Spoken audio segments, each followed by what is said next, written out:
ce qui concerne ma visite d'aujourd'hui, après celle que j'ai effectuée à Saint-Louis, ça ne fait pas quelques mois, dans le cadre de mes visites de contact avec les unités, elle se déroule dans un contexte tout à fait particulier, dû au fait que le Sénégal, à l'instar de beaucoup d'autres pays dans le monde, est dans une crise sanitaire. Et depuis que nous sommes entrés dans cette crise sanitaire, les armées que j'ai l'honneur de diriger interviennent sur 3 plans.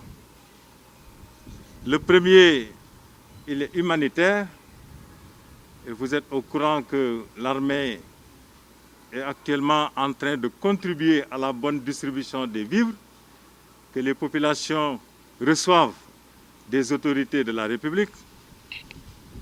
Vous savez aussi que l'armée est très impliquée dans les opérations de riposte à la propagation du coronavirus, en jouant un rôle important dans le respect des mesures exceptionnelles qui sont prises dans le cadre de l'état d'urgence et du couvre-feu. Mais l'armée aussi intervient au plan sécuritaire, comme elle le fait d'ailleurs dans le cadre de sa mission normale, mais les préoccupations sécuritaires sont plus aiguës aujourd'hui au niveau de nos frontières, et ce qui fait que l'armée est en train de se réarticuler pour être à la hauteur des nouveaux enjeux sécuritaires qu'il y a le long de ces frontières. Nous avons donc de nouveaux postes, des postes additionnels de sécurité. Nous avons mobilisé plus de personnel, mais également nous avons renforcé la mutualisation de nos efforts avec les autres forces de défense et de sécurité. Et j'ai dit tout à l'heure aux unités que j'ai visitées qu'au-delà de tous ces efforts, elles doivent également travailler main dans la main avec les autorités administratives, mais aussi avec les élus locaux et les populations dans leur entièreté, pour pouvoir avoir des résultats qui sont probants.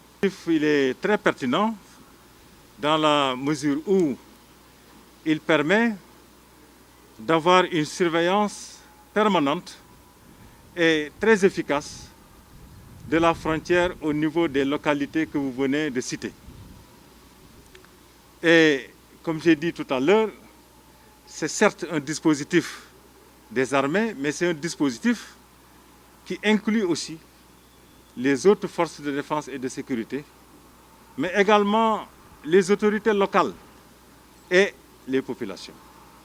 Et ces dispositifs permettent de lutter plus efficacement contre la prolifération des points de passage clandestins.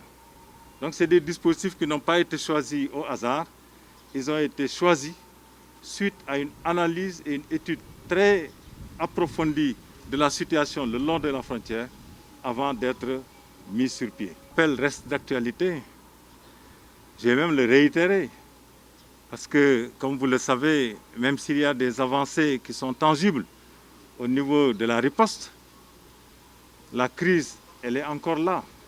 Et Dieu seul sait quand est-ce qu'elle va se terminer.